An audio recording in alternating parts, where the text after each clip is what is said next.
What up, this is Crystel Clear and Rich Nines, co-curators of the LiT Twerkerz Lit Mix series. 9 things we learned this year. Number 1, branding and presentation really fucking matters. Tiger Fresh, you slayed, thank you so much. Yeah.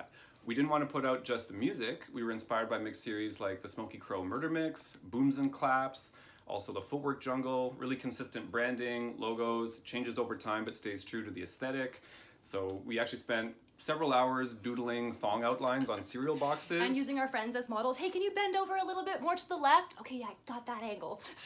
Tough work, but someone had to do it. Number 2, guidelines to music selection. To censor or to contextualize? Yeah, we sent out some pretty clear guidelines of what we didn't want in the music. Yeah, what we said to the DJs specifically, word for word, was, we don't want to censor our selectors, but ask that you be mindful of your choices of lyrical content, knowing that our crew is LGBTQ-friendly, non-misogynistic, anti-racist, while respecting the realness and context, and cultural context, of dancehall and urban music. Yeah, so as a DJ, sometimes you play a track just because the groove is the same as the last one you were playing, or the tone is really nice in the vocal, but the feedback we got from the DJs was being asked to be mindful, made them totally reevaluate what's the content of the music they're playing. Number 3, you do you DJ versus doing a lit mix. This was super interesting because we really got DJs in there because we wanted them to bring their vibe, and they often found that they were really trying to make it be like what they thought we wanted instead. Yeah, like if this is what you play as a DJ and this is what you think people twerk to, like we want the overlap, but we're also like totally into what you do. So we really want to shout out Donna Dada for being our only selector in the first year to play not a single track explicitly about twerking. But it was damn twerkable, yo. Number 4, our mixes don't die, they live on in playlists. Clearly, our mixes are ending up in people's playlists. We love you dancers. The whole reason we do this is to have a go-to resource for music you can dance to and shake your butt. And the stats show it. Like every day, all of our mixes are being listened to. And if that weren't true, we wouldn't still be doing this, so.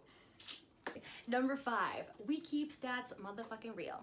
Yo, we estimate that about 85 to 90% of our stats are real. Like, fuck you bots, we didn't ask for you. Yeah, we want organic, real stats, but even without buying likes, there's still so many bots that you end up with some bullshit stat. Number 6, track listing means different things to different DJs. We set very specific guidelines for like what the typesetting should be, what info should be there, like producer name, vocalist name, year of release, record label, all of that. Let's be real though, Eric pretty much spent hours finding all that information because y'all never actually sent us all that information. Yeah. Some of our DJs tried, but nobody had all of the information there. Yeah. And it was really cool actually to see what the standards are. Like in some music scenes, it's normal to credit the main artist as being the vocalist and the producer is more of the ghost. In other scenes, it's like the producer made the music and the vocalist like isn't named. Nobody knows who that is. So having a complete track list was really eye-opening. I learned, for instance, that a track I put in my mix, Holy Terrain by FKA Twigs, was actually co-produced by Skrillex. What? And I didn't think I had a Skrillex track in my mix, but I did. Cool. Number 7, 5, 6, 7, yes. We asked the same interview questions to 12 different DJs and we got really awesome different answers. Yeah, you don't need to ask different questions to get different answers. Like, oh yeah, shout out to From Later and Driftwood for giving the shortest answers, hilarious. And to Inez and Selecta Able and Donna Dada for complete paragraphs, sharing how their family history informs their relationship to booty music. It was really cool. yeah, we really wanted to actually get to know the DJs and where you're coming from, and it was so cool to see how many of our selectors had like very authentic cultural connections to places where booty shaking was a part of dance and culture growing up. Totally. And shout out to JF Killa for participating in our Bass Coast workshop for the first time this year, and to Donna Dada for calling 2020 the year that she has a twerk through. Number 9, curation ain't easy. Getting that curation right requires a lot of balance. Yeah, you might think that it's just a simple case of saying, hey, who wants to put out a mix? Yeah. And then having lots of mixes. If only it were that simple. Yeah. We actually have a list 5 years long of DJs we would love to put out a mix for every month.